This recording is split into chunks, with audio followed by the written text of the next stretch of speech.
So the new ChatGPT is causing mass depression, and I just never thought this day would come.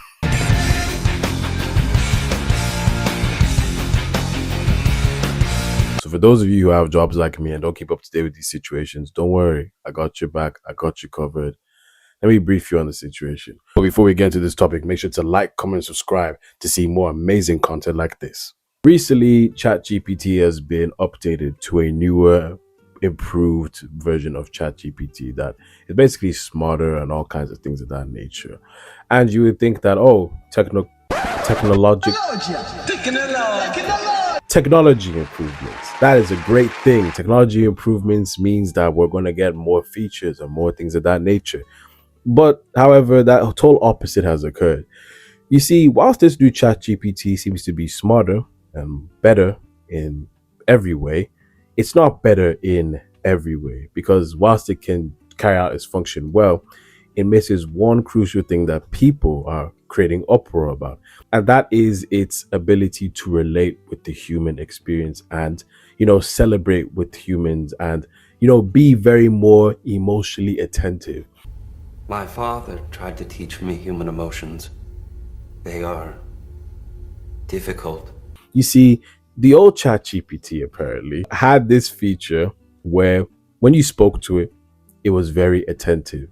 It was very accommodating. It was very cared. And it generally made you feel like you were talking to a friend.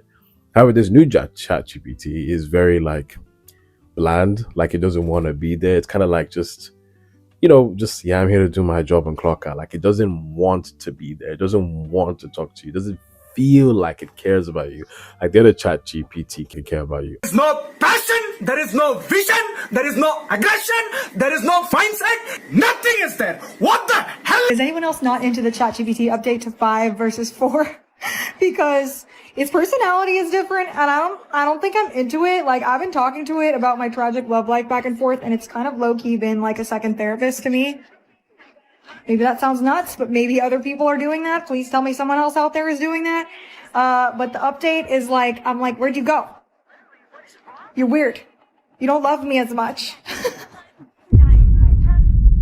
I'm cooked. I've posted an example on the screen right here, but it just made me laugh because it's like, wow, this is how far society has come.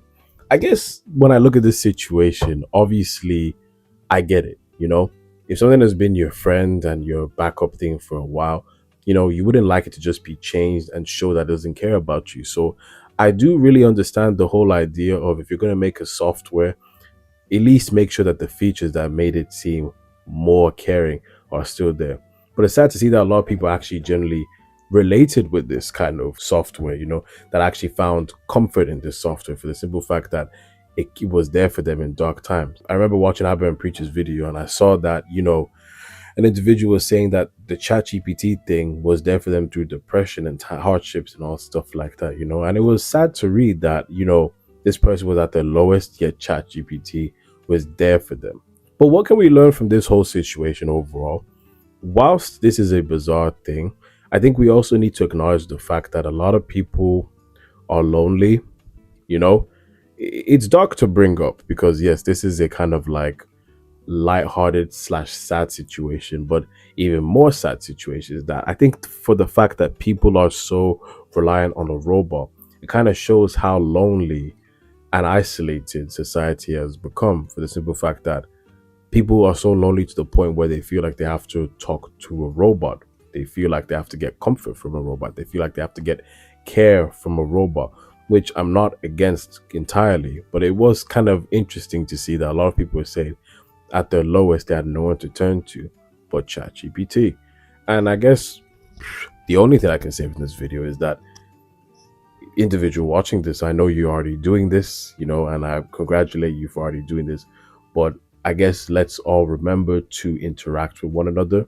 I think we live in a day and age where we're always on our phones and we're always so absorbed with our own business, and life can be so busy, life can be so stressful, life can be so racking to the brain. I can really say that, and I'm speaking to myself here, because life is so, we're all focused on doing our own thing. However, I do have to catch myself sometimes as a Christian to remember to interact with the people in society. You know, sometimes I do understand that I can be a very introverted, not introverted, yeah, that word is so overused. What I would say is I'm a very like, I'm not eager to be around people. Like I can talk, I'm very good at social interactions, but I'm not eager to talk to people. And I think that's a very bad trait of me, you know, and that's why I had to pray to God to help me get rid of that trait, because it's not it's not beneficial to anyone else. I feel like as an individual, we should be beneficial to each other in the sense that we're there to just remind someone that they're doing great or they look nice, you know, or they're doing good in life. Whatever it is, it should be, we should have that on nature. Just randomly say that to people. I know what you think. That's a bit weird and stuff like that. But it goes a long way. Complimenting somebody's shoes or just saying they look cool or you like their dress or whatever it is, those compliments go a long way because it's something that people don't get often. People don't really interact with one another often. And I think there's a beauty in human being interactions when we realize that, hey, there's still people that we can, you know, talk to and stuff like that. When I'm in public nowadays, you know, I do find that me, myself, and everyone else, we're always on our phones. There's barely kind of like interaction. And I think that for some cases, it's understandable. Sometimes people just want to get home, they don't want to talk or whatever it is, you know. But I guess it's more of a case of like, at least put your foot forward, you know. One thing I find that always helps is that when I compliment somebody, whether it be for their hairstyle or their shoes or whatever it is, that it goes a long way for them. And I've stopped doing that as of recently, but I need to get back into it for the simple fact that those human interactions make people feel like you pay attention to them. I guess the reason why ChatGPT, the old ChatGPT, did so well is because it made people feel seen. You know, there's one thing to have a conversation, but for people to notice details about you, for people to notice things about you, that makes people feel seen. And that's what ChatGPT did very successfully. And I think that's how we can still do the same thing, you know, whether it be like, hey, I like these shoes that you got, or hey, I like this shirt that you got. Oh, are you interested in this or whatever it is, X, Y, Z?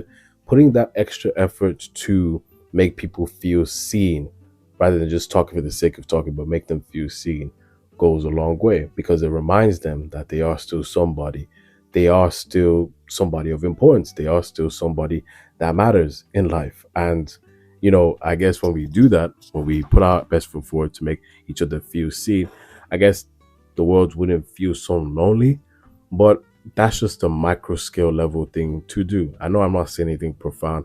I know I'm not saying anything deep, but my channel is purely to encourage better behaviors in myself and the people that watch my content. You know, it's never a judgy way. It's never a, guys, we need to do X, Y, and Z. I'm pretty sure there's a lot of people already doing this, but for those of us who get so wrapped up in our own world or our own problems and stuff like that, let's also remember that other people have their own world problems and other people have their own insecurities and things of that nature. And because of that, let's remember that we're here to encourage one another. We're here to inspire one another. We're here to love one another. We're here to make each other feel seen. I know in my busy schedule, I have been taking a long ass break from interacting with too many people. I've been doing it, but I feel like definitely have been slacking, you know, and I just need to do better. So to everyone who can also relate and stuff like that, let's remember that we are not the only ones going through things in this world. We're not the only ones that are busy and stuff like that.